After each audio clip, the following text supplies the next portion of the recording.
Then what? He had sprinted, surely, for many yards and then stopped. Why? It was coming back to him now. Breathing heavily through every tube in his body, he had rested near a wholesome drain to snack on a discarded slice of pizza. He couldn't eat it all, but he did his best. By good luck, it was a margarita, his second favourite. No olives, not on that portion. His unmanageable head, he discovered, could rotate through 180 degrees with little effort. He turned it now to one side. It was a small attic bedroom, unpleasantly lit by the morning sun, for the curtains had not been drawn. There was a telephone at his bedside. No, 2 telephones.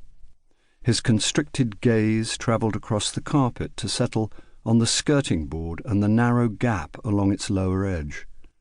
I might have squeezed under there out of the morning light, he thought sadly. I could have been happy.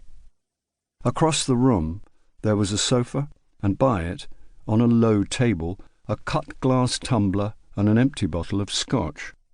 Laid out over an armchair was a suit and a laundered folded shirt. On a larger table near the window there were 2 box files, one sitting on top of the other, both coloured red. He was getting the hang of moving his eyes, now that he understood the way they smoothly swivelled together without his help. Rather than letting his tongue hang out beyond his lips, where it dripped from time to time onto his chest, he found it was more comfortably housed within the oozing confines of his mouth. Horrible. But he was acquiring the knack of steering his new form. He was a quick learner. What troubled him was the need to set about his business. There were important decisions to be taken. Suddenly, a movement on the floor caught his attention. It was a little creature, in his own previous form, no doubt the displaced owner of the body he now inhabited.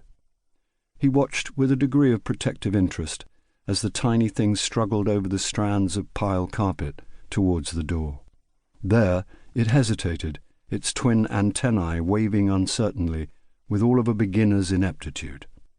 Finally it gathered its courage and stumbled under the door to begin a difficult, perilous descent. It was a long way back to the palace, and there would be much danger along the way. But if it made it without being squashed underfoot, it would find, behind the palace panelling or below the floorboards, safety and solace among millions of its siblings. He wished it well. But now he must attend to his own concerns. And yet Jim did not stir. Nothing made sense. All movement was pointless until he could piece together the journey, the events that had led him to an unfamiliar bedroom. After that chance meal, he had scuttled along, barely conscious of the bustle above him, minding his own business as he hugged the shadows of the gutter, though for how long and how far was beyond recall. What he knew for certain was that he reached at last an obstacle that towered over him, a small mountain of dung, still warm and faintly steaming. Any other time he would have rejoiced. He regarded himself as something of a connoisseur. He knew how to live well. This particular consignment he could instantly place.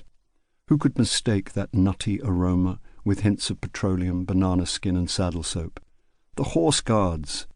But what a mistake to have eaten between meals. The margarita had left him with no appetite for excrement, however fresh or distinguished, nor any inclination, given his gathering exhaustion, to clamber all the way over it. He crouched in the mountain's shadow, on the springy ground of its foothills, and considered his options. After a moment's reflection, it was clear what he must do. He set about scaling the vertical granite wall of the curb in order to circumvent the heap and descend on its far side. Reclining now in the attic bedroom, he decided that this was the point at which he had parted company with his own free will, or the illusion of it, and had come under the influence of a greater guiding force.